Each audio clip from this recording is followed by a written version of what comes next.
Welcome to today's video in which we want to look at how to solve a pair of simultaneous equations using the substitution method. I'm going to pick quite an easy pair, and I'll start with x plus y gives us 7, while x minus y gives us 1.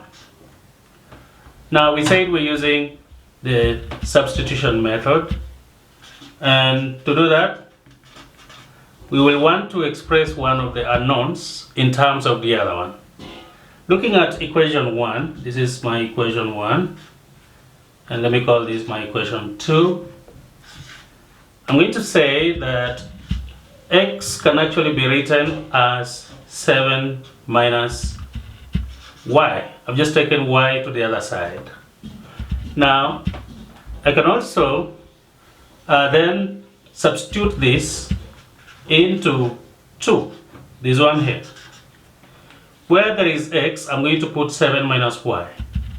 So I do have 7 minus y should give me 1. Now I'm going to open the brackets, so I do have 7 minus y gives me 1. So 7 minus 2y gives me 1. I'm going to take 2y to the other side and bring 1 to the left hand side. When it comes this side, it becomes minus, so 7 minus 1. That gives me 6, but on the other side I'll have 2y.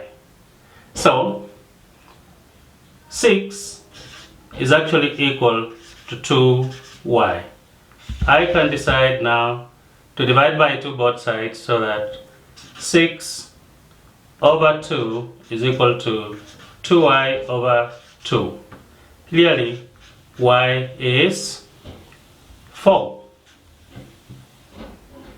Now, not 4 but 3.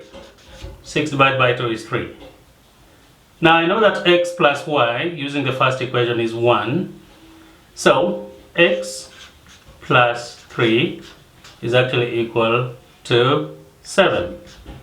Take 3 to the other side, x will be equal to 4. And that's it. Of course, if you want to confirm, 4 minus 3 is 1, and 4 plus 3 is 7. So that is it. That is how to use substitution to solve a pair of simultaneous equations. Thank you for watching. Please share and subscribe.